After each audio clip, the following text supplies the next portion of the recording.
Now, speaking of Diddy, I have a weird update about him, you guys. I don't think he's going to be getting out of prison. And it shows in one of his defense strategies. So this came out last night via TMZ that P. Diddy's strategy, one of his strategies to skate on these charges, is to claim that he was not responsible for the things that he may or may not have done to his alleged victims because he didn't have the mental capacity to commit crimes, right? Because apparently he was wasted all this time with all the drugs and alcohol that he was consuming. It's kind of like someone pleading insanity, right? But with insanity, you talk to a doctor, you can get diagnosed, blah, blah. But, oh, I was high, I was wasted, so I'm not responsible. That is the craziest defense that I have heard.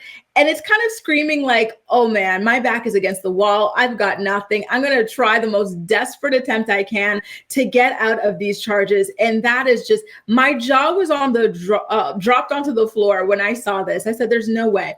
At least try to plead temporary insanity or something like that, right? So Diddy actually even has a doctor that his team has hired to testify on his behalf, and the feds are fighting against it. They said that it's all just a bunch of BS. And in the documents that they filed in opposition to this defense, they say that Diddy just wants to have the doctor, a Columbia professor, testify that he had a mental condition bearing on the issue of guilt.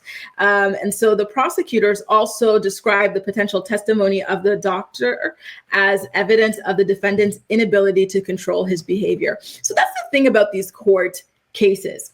And I learned this in watching some of these, iconic court cases that have gone down over the past several years, is that whether you're on the defense or on the offense, you can find a quote unquote expert to testify to anything on your behalf. And it's kind of scary because here's the thing.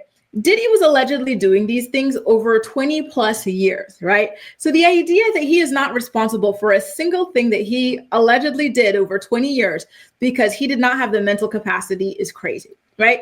This is a man who has been the CEO of a 200 million plus or $500 million empire for the past 20 plus years.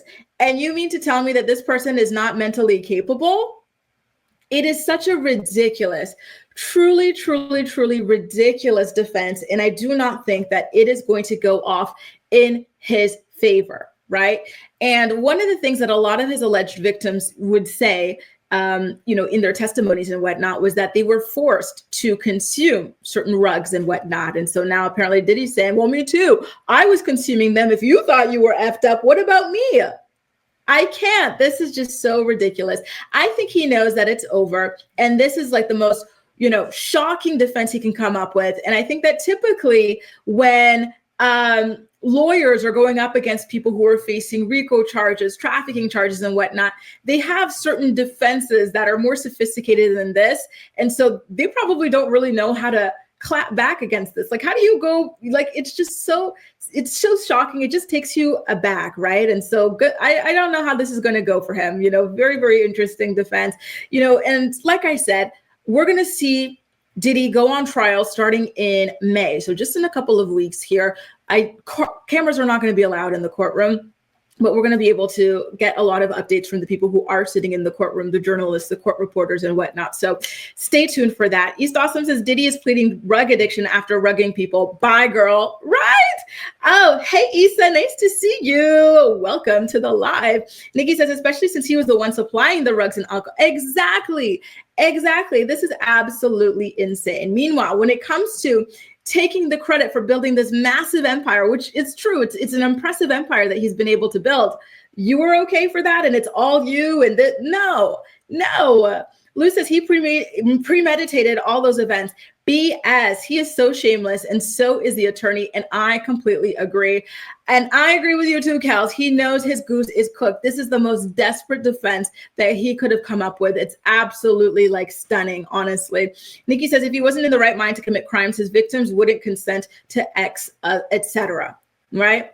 Craziness. Truly craziness. I have to give it to the defense. It's their job to try every single defense possible for their client. But I can imagine that defense will not hold up if he willingly took the rugs himself. Exactly. You're not. And here's the thing.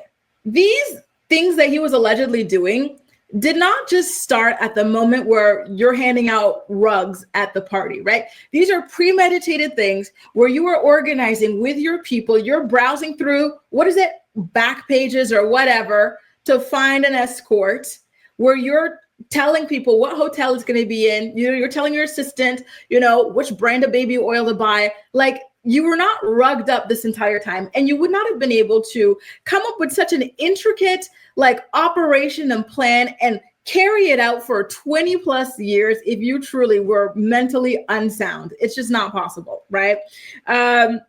Milan, you think he's going to be out, unfortunately, because the government have let go of other people who did the same thing, like Elliot Spetzer. So he's going to use the race card. And it is true. I have heard him start using race a little bit to try and get out of this. And listen, that's a story for another day. I cannot. East Awesome says, exactly. The man became a billionaire, but he wasn't mentally capable. By Sean John Combs. Exactly. Come on. Craziness. Tadisha says, I hope the prosecution does go for that. It doesn't even make sense. And you know what? I wish the prosecution luck, because it's just one of those things that just stumps you. Like, you know what I mean? Like, you're like, kind of like, what the F is this? Like, what? Like, he's obviously a very intelligent, very mentally capable person. He's been running these empires, several businesses over all these decades. He launched a whole television network, and I'm supposed to what? Good luck to them, because I'm still just, and you guys can see it. I'm lost for words at this defense. It's been a 30-year reign of terror that Diddy has been on. 30 years. You were not cracked out for 30 years. You've been a father for, at least 20 years too. Like, you really mean to believe? No, stop it. And I did hear about him rejecting plea deals. He should have taken something, because I don't, I know, you know what, Milan, maybe you and I should bet on this. Come with.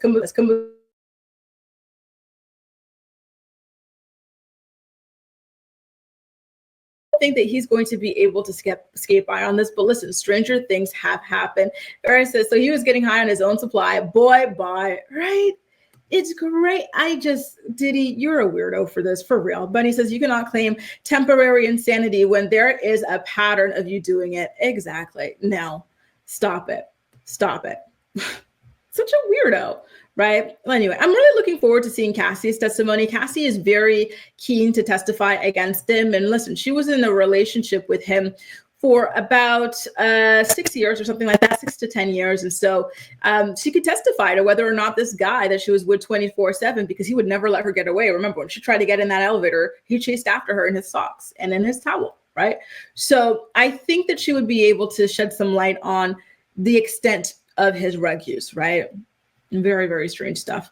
What else did so yeah, he's already got a doctor, a quack, lined up to testify on his behalf. And that's the thing. Like, there's so many corrupt people out there who are willing to say anything for the right price. And it's very disappointing, and to muddy the waters like this. Also worth noting is that Diddy has been trying to block that footage. You guys remember that infamous footage of him in the hotel hallway with Cassie, right? Where he's chasing her down in his towel and whatnot to try and force her to come back to the room for that freak off. Well, he's trying to get that blocked from being shown to the courtroom, but the judge did say that it would be admitted as evidence. So just an FYI on that. He said that CNN, they have the only original. They destroyed it. They chopped and screwed it. We didn't see a real footage or whatever. But yeah, that's just it. And there's also going to be a forensic video expert who's going to be talking about that video.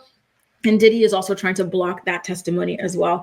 His goose is cooked, y'all. I'm sorry to the Diddy fans. His goose is cooked. He's staying there. It is not happening. It's not. He's not getting back out, in my opinion. But again, stranger things have happened, right? This comment made me laugh. Ronnie says, I pray no one even blinks an eye at this. Me neither. Same here. Same here. Like, it's just so freaking ridiculous. I was not expecting something so foolish from him.